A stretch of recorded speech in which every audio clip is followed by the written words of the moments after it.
এই অঞ্চলে ইন্ডিয়াকে পুরোপুরিভাবে চাপে রাখতে চায় যুক্তরাষ্ট্র এবং একই সাথে চীন।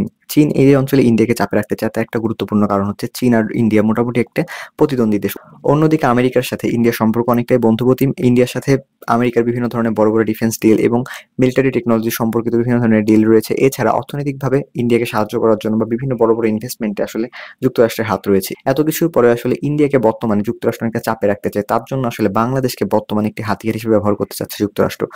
বাংলাদেশকে যদি বর্তমানে যুক্তরাষ্ট্র ইন্ডিয়াকে চাপে রাখার জন্য ব্যবহার করে, সেক্ষেত্রে বাংলাদেশ বিভিন্ন দিক থেকে আসলে এই অঞ্চলে একটি শক্তিশালী দেশ হওয়ার সম্ভাবনা রয়েছে এবং একই সাথে ইন্ডিয়া বিভিন্ন কারণে আসলে বাংলাদেশকে তেমনভাবে আগের মতো ব্যবহার করতে পারবে না। এর মাধ্যমে যেমন যুক্তরাষ্ট্র ইন্ডিয়াকে নিজেদের কন্ট্রোলে রাখতে পারবে, একই সাথে বাংলাদেশের মতো একটি ছোট দেশকে ইউজ করে এই অঞ্চলে প্রভাব বিস্তারের ক্ষেত্রে যুক্তরাষ্ট্র অনেকটাই বেশি অ্যাডভান্টেজ পাবে। এত কিছু করার সবচেয়ে গুরুত্বপূর্ণ একটি কারণ হচ্ছে যুক্তরাষ্ট্র আসলে ইন্ডিয়াকে পুরোপুরিভাবে নিজেদের স্বার্থে ব্যবহার করতে পারছিল না।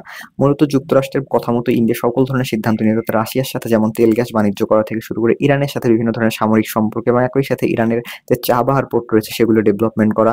অর্থাৎ ইন্ডিয়া যুক্তরাষ্ট্রের একটি অ্যালাই দেশ হওয়ার পরও যুক্তরাষ্ট্রের সকল ধরনের পরামর্শ গ্রহণ করতো না। এই কারণেই মূলত যুক্তরাষ্ট্র ইন্ডিয়াকে এত বেশি পছন্দ করতো না।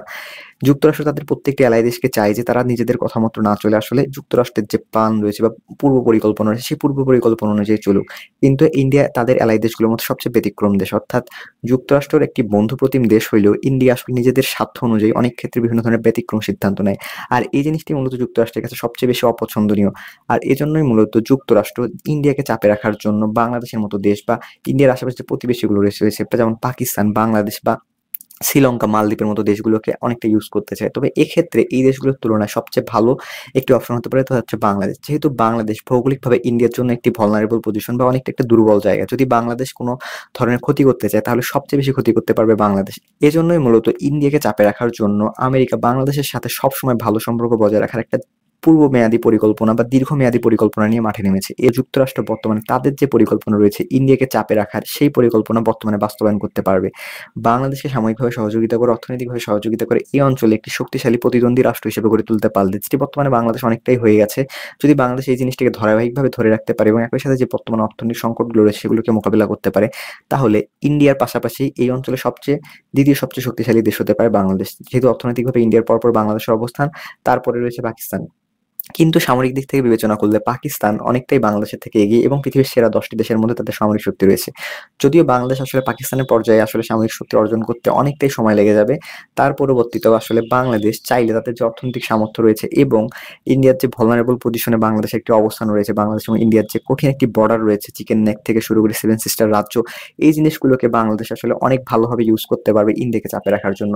এই জিনিসটি মূলত যুক্তরাষ্ট্র চায় বাংলাদেশ যাতে যুক্তরাষ্ট্রের সাথে একটি ভালো সম্পর্ক বজায় রাখে এবং অনেক ক্ষেত্রে আসলে যুক্তরাষ্ট্রের হয়ে ইন্ডিয়াকে চাপে রাখতে পারে। আর বাংলাদেশ যেহেতু ভৌগোলিকভাবে অনেকটাই শক্তিশালী একটি অবস্থানে রয়েছে, এই অঞ্চল থেকে বঙ্গোপসাগর এবং দক্ষিণ পূর্ব এশিয়ার দেশগুলোকে অনেক সহজে আসলে কাউন্টার করা যায় বা এদিকে নজরদারি করা যায়। এমনকি চীনের সাথে অনেকটা ভালোভাবে বাণিজ্য বিভিন্ন ধরনের সমস্যা সৃষ্টি করা যেতে পারে বঙ্গোপসাগর অঞ্চল থেকে। এজন্যই মূলত যুক্তরাষ্ট্র চাচ্ছিল বঙ্গোপসাগর অঞ্চলে একটি খুবই ফ্রেন্ডলি একটি দেশ থাকুক, ইন্ডিয়ার মতন দেশ নয় যারা আসলে যুক্তরাষ্ট্রের কথা মাঝে মাঝে শুনবে আবার মাঝে মাঝে শুনবে না।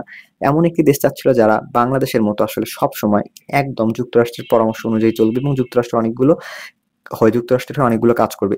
এক্ষেত্রেই আসলে বাংলাদেশ সবচেয়ে বেশি গুরুত্বপূর্ণ হয়ে যায় ইন্ডিয়ার থেকেও যুক্তরাষ্ট্রের কাছে। তাই বাংলাদেশ যদি বর্তমানে যুক্তরাষ্ট্রের সাথে ভালো সম্পর্ক স্থাপন করে বা যুক্তরাষ্ট্র বাংলাদেশের সাথে ভালো সম্পর্ক স্থাপন করতে সক্ষম হয়, তাহলে হয়তো বাংলাদেশকে এক্ষেত্রে তারা অর্থনৈতিকভাবে এবং সামরিকভাবে কিছুটা ডেভেলপমেন্ট করে দেবে এবং একই সাথে ইন্ডিয়ার সাথে একটি প্রতিদ্বন্দ্বীমূলক অবস্থানে দাঁড় করিয়ে রাখবে। এ থেকে আসলে ইন্ডিয়াকে তারা অনেকটা চাপে রাখতে পারবে যুক্তরাষ্ট্র। একই সাথে বাংলাদেশকেও বা বাংলাদেশের যে ভৌগোলিক অ্যাডভান্টেজ রয়েছে তাকে ব্যবহার করে আসলে চীনের উপরও নজরদারি করতে পারবে। অর্থাৎ বাংলাদেশ এমন একটি আইডিয়াল পজিশনে থাকার কারণে মূলত এই অঞ্চলের দুইটি বড় বড় পাওয়ারকে অনেকটা ম্যানেজ করা যায়। যেমন একদিকে ইন্ডিয়াকে ম্যানেজ করা যাচ্ছে, অন্যদিকে চায়নার উপরও নজরদারি করা যাচ্ছে। অন্যদিকে দক্ষিণ পূর্ব এশিয়ার দেশগুলো বাংলাদেশের থেকে কাছাকাছি হওয়ার কারণে মূলত বাংলাদেশ এক্ষেত্রে বাণিজ্যগতভাবে একটি অ্যাডভান্টেজ পেয়ে যায়। এজন্যই মূলত যুক্তরাষ্ট্র যাচ্ছে এই অঞ্চলে বাংলাদেশের সাথে তাদের সম্পর্ক যে কোনো মূল্যে ভালো হোক। আর এই কারণে মূলত তারা বাংলাদেশকে ব্যবহার করে ইন্ডিয়াকে চাপে রাখে এবং চীনের উপর নজরদারি করা। এসব কারণে মূলত বাংলাদেশকে তারা এই অঞ্চলে তাদের সবচেয়ে বেশি বন্ধুপ্রতিম দেশ হিসেবে গড়ে তুলতে চাচ্ছে। তো দেখা যাক ভবিষ্যতে কি হয়, বাংলাদেশ এবং যুক্তরাষ্ট্রের সম্পর্ক কোন দিকে গড়ায়। তো আশা করি ভবিষ্যতে এর বিষয়ে কোনো গুরুত্বপূর্ণ আপডেট আসলে আমরা জানিয়ে দেবো। আর আপনারা এই বিষয়ে আপনাদের গুরুত্বপূর্ণ মন্তব্য জানাতে পারেন আমাদের কমেন্ট বক্সে। দেখা হবে অন্য কোনো আলোচনা, ইনশাআল্লাহ। বাই।